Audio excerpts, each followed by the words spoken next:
Salutations to all my utopians out there, global here. Wanted to talk about former NBA great and legend by the name of Scottie Pippen. Lately, he's been in the headlines for his critique of Michael Jordan's career and who he was prior to him, prior to Scottie arriving. Um, Let me be very clear before we get into dissecting Scottie's comments about the caliber of player that Michael was.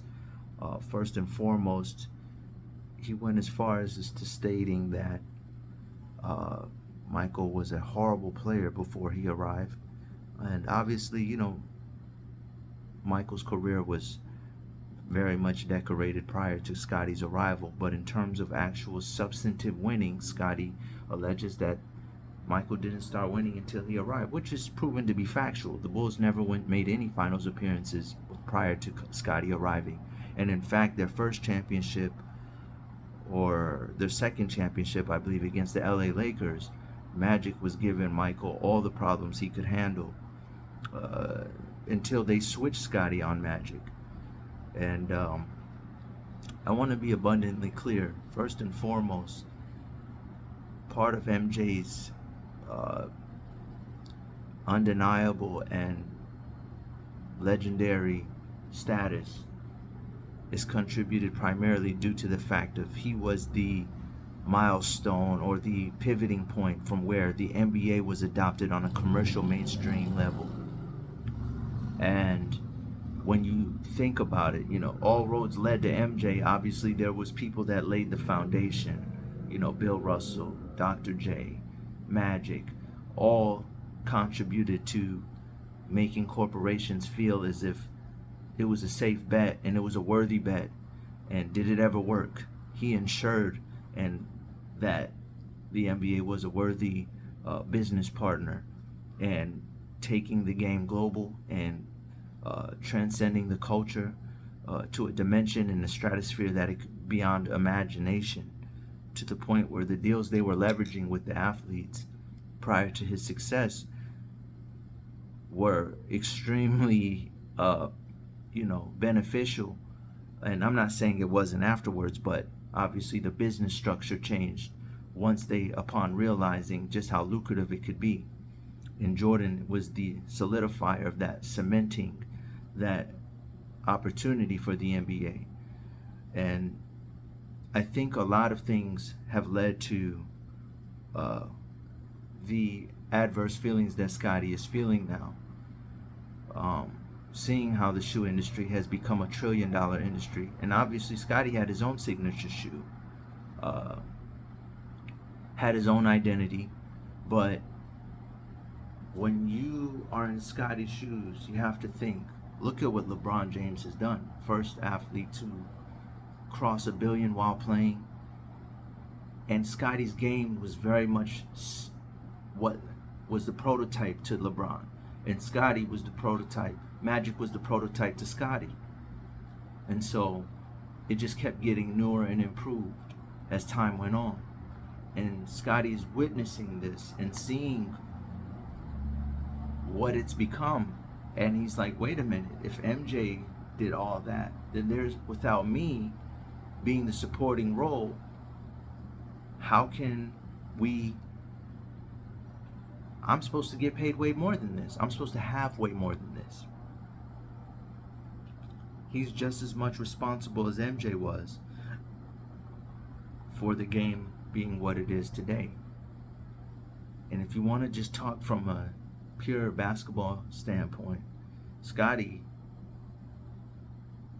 almost took the Bulls by himself the year Jordan went on hiatus to play baseball and retire from basketball and just have a clear mind. He took a year off. When Jordan took a year off, Scottie almost led the Bulls to the finals, if not for a felonious nonsense call against the New York Knicks in the Eastern Conference. And so when you get to talking about legacies, when you get to talking about, impact, now obviously did Jordan catapult his game to a level that he probably wouldn't have been able to do so himself? Yes. But Scottie was a Swiss Army knife, and his journey in and of itself, starting off, he literally had to become like the janitor in college and a statistician to get himself even in the door. Literally from the soil, this guy emerged. And people try to dismiss him, but point me to any NBA champion in recent memory, and I can assure you that I can tell you that he had extreme support. It takes true teamwork. Most recent in memory, we've seen the Golden State Warriors go into a legendary run. Who could you attribute a vast majority of that success from? Well, you have a Swiss Army knife in Draymond Green, who can guard 1 through 5, who can bring the ball up, also is a vocal leader, and embodies the true definition of physicality, which is something that doesn't show up in the box score. Everyone knows there's one way you can really get under the Warriors' skin, and that's playing physical. That is one of their kryptonites. And so this man checks the box in so many departments that are considered intangibles and stuff that have no direct statistic to show you impact. Okay? Go back to Dirk's run where he beat the Heatles. You had Jason Kidd, Jason Terry, J.J. Barea all playing out-of-body experience. Jason Terry was shooting with a red beam that year. Jason Kidd was almost 40, but he had that grown man strength. So when D. Wade and LeBron were running pick and roll, high pick and roll, he was able to switch off on either one of them, even though LeBron was in prime freak mode at like 280. Remember, he was cramping because he was just too big. He had to cut down on some weight. D. Wade was considered by all sense of the metric a very stocky, strong-built two-guard at 6'4", 220. That's some serious body mass index, and Kidd was effortlessly switching. And then when you talk how fearless J.J. Barea was as a 3-level scorer, one of Tim Duncan's first championship, had one of the most versatile small forwards to ever play the game in Sean Elliott. Avery Johnson was the floor general of all floor generals, even went on to coach at many different environments and had success in many different teams, collegiately and professionally. Did well with the Mavericks when he came back to coach in the NBA. Mario Elliott, textbook definition of a gritty 3-and-D player. Malik Rose, 6'7", heart of a lion, could knock down the mid-range, mix it up with the biggest of giants. Jermaine Jackson off the bench, 3-and-D guy, scrappy. Everyone, it takes a united effort. And Scottie laid down on his sword. A wise man used to tell me back in the day, too many chiefs and not enough Indians. Well, Scottie was a chief who was willing to play the Indian role for the betterment of the cause. His story and his career in terms of just realizing, he's having professional remorse, similar to what Shaq expressed when he seen LeBron pass Kareem Abdul-Jabbar for all-time greatest scoring champion. He said it out of his own mouth, and I quote, "I have a little bit of professional jealousy."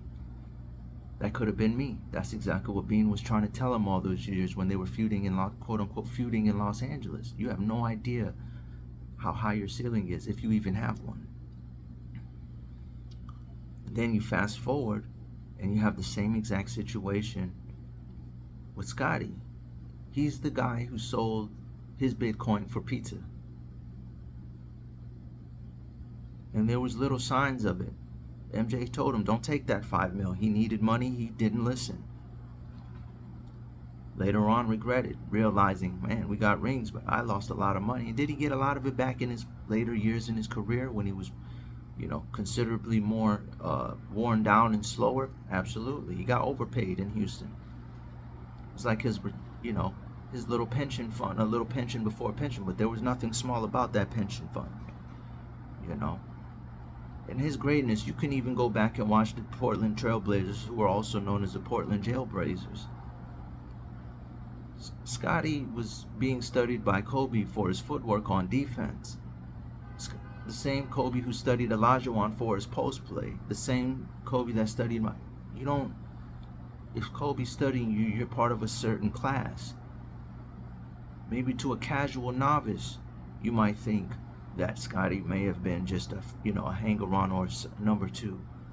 But in today's era, he'd probably average a quadruple-double if Russell's averaging a triple-double. With the knowledge that he had, the IQ, An extremely decorated player, no doubt, because you kind of see it in what Kawhi Leonard does.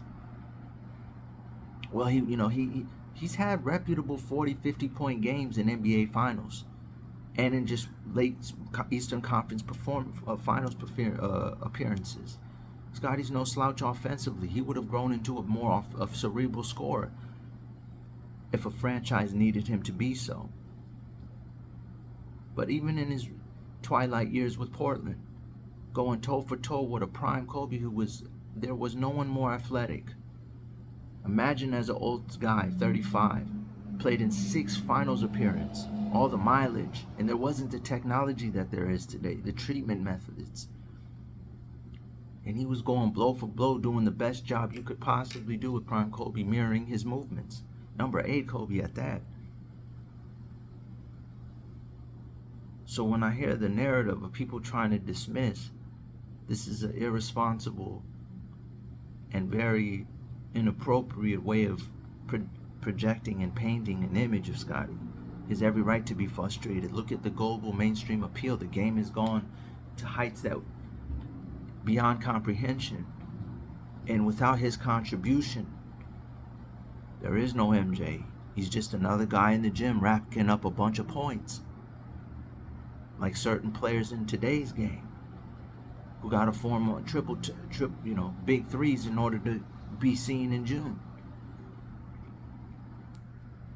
Just be candid about it. That's what you admire about the Scottie Pippens of the world. Because Jordan could only be one thing, the alpha one. Scottie is an alpha one, but he also can be the 1B. He can also be the second option. He can even be the third option. That's something to be admired. That is a true skill. Whatever needs to be done. Make no mistake about it. If he had been given the chance to fly, to spread his wings, he would be in the top 10 category. His impact is that. This is not a guy like, Anthony Davis in New Orleans who would get 35 and still lose. No, Scottie gets you 35. You just won the game. It's a guarantee he's walking up because he's locking up the other end as well. Okay? So,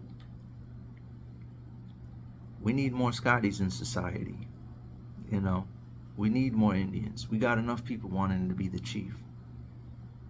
Never forget, the league you enjoy today would not be here if it wasn't for his contribution. He's up there with the Steph Currys, the AIs, all the guys who made the game. His impact as a number 2 was so crucial that you can argue that he was actually a number 1 also with that category. And Jordan knows it. He acknowledged it as the first person in his Hall of Fame speech, in his introductory speech. All right? Go and catch it. Go watch them YouTube videos. Follow the career. Pay homage to our legends and show gratitude because he definitely is a forefather and a godfather of this. Do I agree with some of the, but unfortunately we live in, this is show business. In show business, all attention is good attention. Same way, Mike made his documentary during the finals, post-championship for LeBron. It's the same equal value. It's bringing the eyes to that era. And I don't think people quite understand the impact that he has brought to the game. All right, y'all. Go check him out. Global, out.